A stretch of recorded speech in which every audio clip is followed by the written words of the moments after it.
Hello students, welcome back to Shubham lecturer channel. तो student, इस video में हम 12th फिजिक्स के दो महत्वपूर्ण न्यूमेरिकल्स को सॉल्व करेंगे जो कि आपके बोर्ड एग्जाम की दृष्टि से बहुत ही इंपॉर्टेंट हैं। इससे पहले हमने कुछ छोटे छोटे न्यूमेरिकल्स एंड इम्पॉर्टेंट न्यूमेरिकल्स के बारे में डिस्कस किया। बहुत सारे न्यूमेरिकल्स मैंने आपको सॉल्व कराए, लेकिन जो दो न्यूमेरिकल मैं इस वीडियो में बताऊँगा वो आपके मोस्ट इम्पॉर्टेंट है और लघु उत्तरीय में पूछे जा सकते हैं। ये अर्ध लघु में आ सकते हैं और लघु उत्तरीय में भी पूछे जा सकते हैं। दोनों न्यूमेरिकल सिर्फ आपको ध्यान से समझना है, मैं स्टेप बाय स्टेप समझाऊंगा। अगर आप वीडियो को लास्ट तक देख लेते हैं तो इस प्रकार के न्यूमेरिकल आप आसानी से सॉल्व कर देंगे, वो भी चुटकियों में। ठीक है, सिर्फ आपको फार्मूले पर ध्यान देना है और किस प्रकार से मैं न्यूमेरिकल लगा रहा हूँ उसको देखता है। ठीक है, तो देखिए फर्स्ट न्यूमेरिकल क्या है जो कि वैद्युत चुंबकीय प्रेरण चैप्टर से है। यह है कि यदि प्राथमिक कुंडली में बहने वाली 3 एम्पियर की धारा, देखिए धारा का मान 3 एम्पियर दिया गया है, ठीक है, को 0.001 सेकेंड में, यानी कि टाइम जो है वो 0.001 सेकेंड है। ठीक है, 0.001 सेकेंड में शून्य कर दिया जाए 3 एम्पियर से, ठीक है, शून्य कर दिया जाए तो द्वितीय कुंडली से उत्पन्न प्रेरित विद्युत वाहक बल 15,000 वोल्ट हो जाता है। देखिए विद्युत वाहक बल की वैल्यू 15,000 वोल्ट दी गई है। इन कुंडलियों का अन्योन्य प्रेरण गुणांक ज्ञात कीजिए। देखिए हमें ज्ञात क्या करना है, हमें ज्ञात करना है कैपिटल एम, अन्योन्य प्रेरण गुणांक। कैसे ज्ञात करेंगे? सबसे पहले जो कुछ दिया गया है उसको लिख लेते हैं। हमें दिया गया है सबसे पहले बहने वाली धारा, ठीक है, तो हमें दिया है धारा। यहाँ से हम लोग फर्स्ट न्यूमेरिकल को सॉल्व करना स्टार्ट करेंगे। धारा को आपको पता है कि हम लोग डिनोट करते हैं आई से, लेकिन यहाँ पर हम डेल आई लिखेंगे। ठीक है, जो वैद्युत चुंबकीय प्रेरण चैप्टर है इसमें माइन्यूट जो धारा है उसको लिया जाता है, तो हम डेल आई इसको हम डिनोट करते हैं। ठीक है, ये हमें दिया गया है कि 3 एम्पियर की धारा 0.001 सेकेंड में शून्य कर दिया जाए। 3 एम्पियर से हम डायरेक्ट शून्य कर दें तो हमें जब धारा की वैल्यू लिखनी होगी तो हम लिखेंगे 0-3, यानी कि हमें 3 एम्पियर से शून्य किया है तो पहले शून्य को लिखेंगे फिर -3 लिख देंगे। ठीक है, इतनी एम्पियर हमें धारा दी गई है। इसको चाहें तो हम -3 भी लिख सकते हैं, बट हम आगे आगे सॉल्व करते हैं। ठीक है, समझ में आ रहा है? हमें 0-3 लिखना है क्योंकि 3 एम्पियर से शून्य कर दिया गया है। ठीक है, आगे देखिए हमें दिया गया है डेल टी, यानी कि समय। समय कितना दिया गया है? देखिए 0.001 सेकेंड, तो हम लोग यहाँ पर लिख देंगे 0.001 सेकेंड। ठीक है, समझ में आ रहा है? बस पहले सब जो कुछ दिया गया है उसको लिखिए, बस हम फार्मूला लगाकर डायरेक्ट सॉल्व कर देंगे। अब देखिए क्या दिया गया है, उत्पन्न प्रेरित विद्युत वाहक बल 15,000 वोल्ट, यानी कि विद्युत वाहक बल दिया गया है हमें 15,000 वोल्ट, तो लिख लेते हैं 15,000 वोल्ट। ठीक है, अब हमें ज्ञात करना है अन्योन्य प्रेरण गुणांक, जिसको हम लोग डिनोट करते हैं कैपिटल एम से, ये हमें निकालना है। देखिए फार्मूला समझिए, बस वही आपके लिए इम्पोर्टेंट है। ठीक है, अन्योन्य प्रेरण गुणांक, अन्योन्य प्रेरण गुणांक जिसका फार्मूला होता है, जिसको हम लोग डिनोट करते हैं कैपिटल एम से, इसका फार्मूला होता है -E upon del I by del T, यानी कि -E अपान डेल्टा आई बटे डेल्टा टी। समझ में आया? विद्युत वाहक बल E है, del I upon del T, I धारा है, टी समय है। ठीक है, सॉल्व कर लीजिए इसे। E के जगह पर हम लोग लिख देंगे, अब इसको हम क्या लिख सकते हैं समझिए। तो देखिए ये तो आपका फार्मूला हो गया, ठीक है, बट इसका हम शॉर्ट फॉर्म भी लिख सकते हैं। हम इसे लिख सकते हैं कैपिटल एम इक्वल टू, देखिए -E upon del I by del T है। ई के नीचे हम एक मान लेते हैं। देखिए अब इसको ऊपर नीचे करेंगे तो ई का गुणा होगा डेल टी से, तो हम लिख सकते हैं -E del T upon del I का गुणा होगा जो ई के नीचे एक माना जाता है उससे गुणा हो जाएगा, तो डेल आई। समझ में आया? देखिए हमें ये जो है 3 ऐसे बटे में डायरेक्ट दिए गए हैं, तो इसको हम लोग 2 में कर लेंगे, 2 भागों में। ठीक है, अब देखिए यहाँ पर फार्मूला हम लोग रखेंगे एम इक्वल टू -E की वैल्यू कितनी है ऊपर देखिए 15,000 वोल्ट, तो 15,000 लिख देंगे, गुणे डेल टी की वैल्यू देखिए 0.001 सेकेंड, तो 0.001 अपान डेल आई की वैल्यू है सबसे ऊपर 0-3, 0 3। बस सॉल्व कर लीजिए इसी, आपको जो आंसर है वो आ जाएगा। m इक्वल टू -15,000 है। देखिए 3 जीरो यहाँ पर लगा हुआ है, 15 गुणे 1000 हम लिख सकते हैं। यहाँ पर 3 अंक के पहले दशमलव लगा हुआ है, तो अगर हम इससे इसका गुणा करेंगे 15,000 का 0.001 से गुणा करेंगे तो आपका आंसर आ जाएगा 15, क्योंकि 3 जीरो है, ये 3 जीरो हट जाएगा क्योंकि 0.001 है, पॉइंट के पीछे 3 है, ठीक है। तो यहाँ पर आपका हट जाएगा अपान, ये -3 है तो -3 हो जाएगा, ठीक है। 0 में से 3 जाएगा तो -3, अगर 3 में से 0 जाता तो प्लस में 3 आता, ठीक है। ये और ये कट हो जाएंगे और 3 का 5 से गुणा कर देंगे, 3 बचे 15, तो आपका आ जाएगा m इक्वल टू 5 हेनरी, ठीक है। अन्योन्य प्रेरण गुणांक का मात्रक हेनरी। तो आपका यहाँ पर अन्योन्य प्रेरण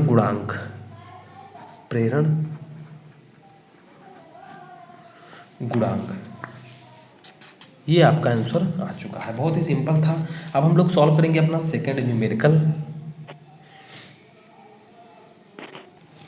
तो देखिए ये न्यूमेरिकल हमारा है प्रत्यावर्ती धारा चैप्टर से।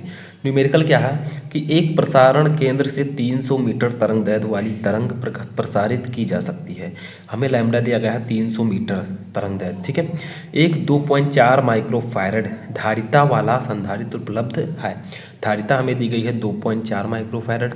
अनुनादी परिपथ के लिए आवश्यक कुंडली के प्रेरकत्व का परिकलन कीजिए। हमें यहाँ पर कैपिटल L यानी कि प्रेरकत्व को ज्ञात करना है।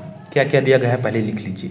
हमें दिया गया है तरंग दैर्ध्य, जिसको हम लोग डिनोट करते हैं किससे बताइए, लैम्डा से, ठीक है। तो लैम्डा हमें दिया गया है कितना, 300 मीटर, ठीक है। तो हम लोग लिख देंगे 300 मीटर, ठीक है। आपको पता है यहाँ पर आपको दी गई धारिता C, धारिता को हम लोग डिनोट करते हैं कैपिटल C। कैपिटल C हमें दिया गया है 2.4 माइक्रोफैरड, ठीक है, माइक्रोफैरड। इसको बदल लेते हैं फैरड में, तो माइक्रो है, जब हम उसे फैरड में बदलेंगे तो 2.4 गुणे 10⁻⁻6 से गुणा हो जाएगा, ठीक है। अब यह फैरड में आ जाएगा, ठीक है। अब देखिए आपको पता होगा कि प्रकाश की चाल जिसको हम लोग डिनोट करते हैं स्मॉल c से, ये होती है कितनी वैल्यू बताइए, 3 गुणे 10⁸ मीटर प्रति सेकंड, ठीक है। ये इतनी होती है। अब हमें ज्ञात क्या करना है, हमें निकालना है कैपिटल L प्रेरकत्व की वैल्यू, ठीक है। देखिए कैपिटल C है धारिता में, इसमें स्मॉल c है, ठीक है। अब देखिए हम लोग ज्ञात कर लेते हैं। तो एक फार्मूला होता है दोलनी परिपथ की आवृत्ति के सूत्र, ठीक है।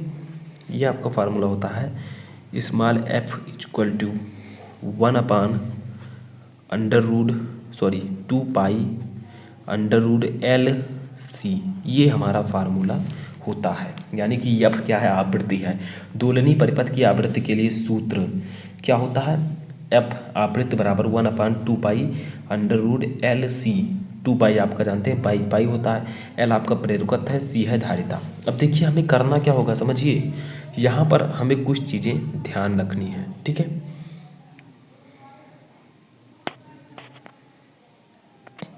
तो देखिए यहाँ पर अभी भी एक चीज़ आपको नहीं पता है, वो क्या है, वो है कि f की वैल्यू कितनी है, ठीक है। f की वैल्यू आपको नहीं पता है, तो हम यहाँ पर निकाल लेते हैं। देखिए आपको पता होगा कि जो आवृत्ति होती है f इक्वल टू, उसका फार्मूला होता है c/λ, ठीक है। c की वैल्यू प्रकाश की चाल 3 गुणे 10⁸ मीटर प्रति सेकंड अपान तरंग दैर्ध्य होती है, दिया गया है 300। ऊपर देखिए सब कुछ यहाँ पर दिया गया है, तरंग दैर्ध्य सबसे ऊपर 300 मीटर, ठीक है। अब यहाँ से हम इसे सॉल्व कर लेते हैं। तो इसमें कुछ भी नहीं है, आपको होगा क्या, यहाँ पर आप क्या कर सकते हैं, 3 से 3 काट सकते हैं, ठीक है।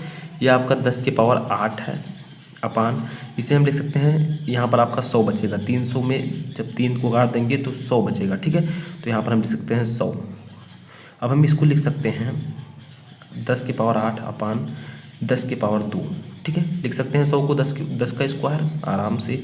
f इक्वल टू हम निकाल रहे हैं। अब देखिए क्या होगा, 10⁸ है, इसको ऊपर ले जाएंगे 10⁻² को, तो नीचे प्लस में है ऊपर माइनस में हो जाएगा, तो गुणे 10⁻²।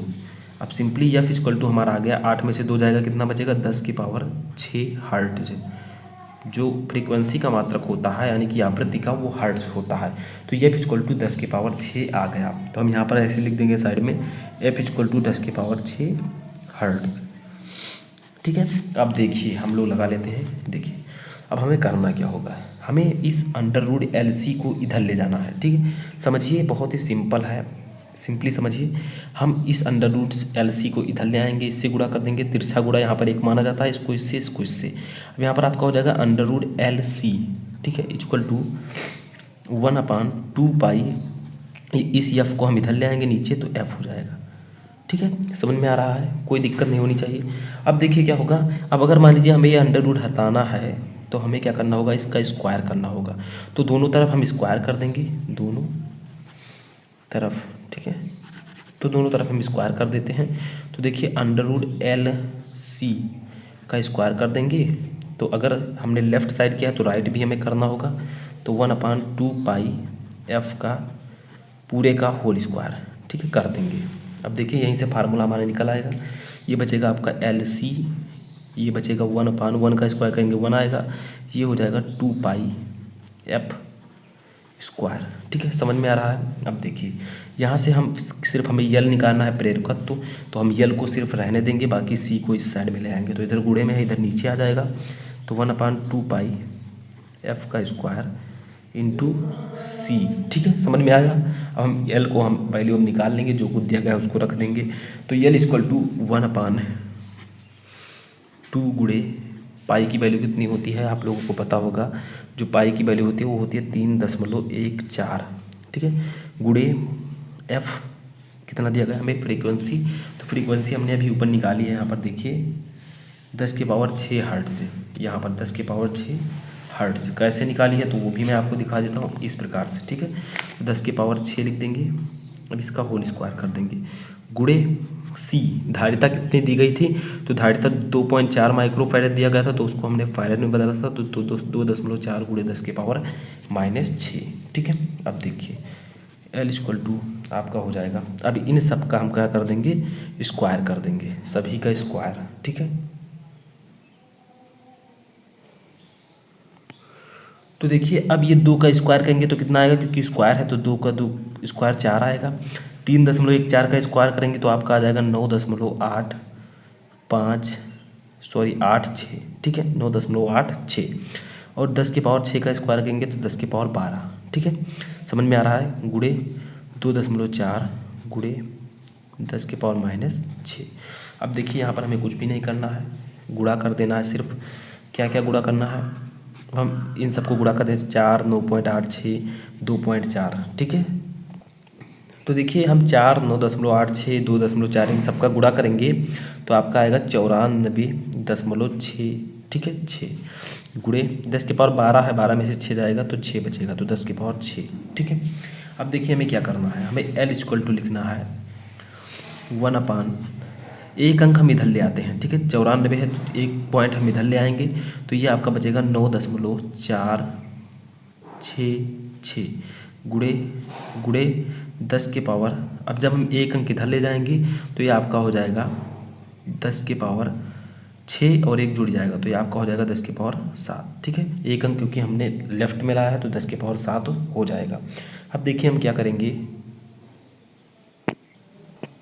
तो देखिए अब हमें कुछ भी नहीं करना है, यहाँ पर L इक्वल टू 1/, ठीक है, इसको हम लिख सकते हैं 9.466 को हम डायरेक्ट लिख सकते हैं 9.4 के बाद 6 है, ये 5 से बड़ा है तो हम लिख सकते हैं 9.5। ठीक है, इसको हम मैक्सिमम मान सकते हैं। ठीक है, गुणे 10 की पावर 7।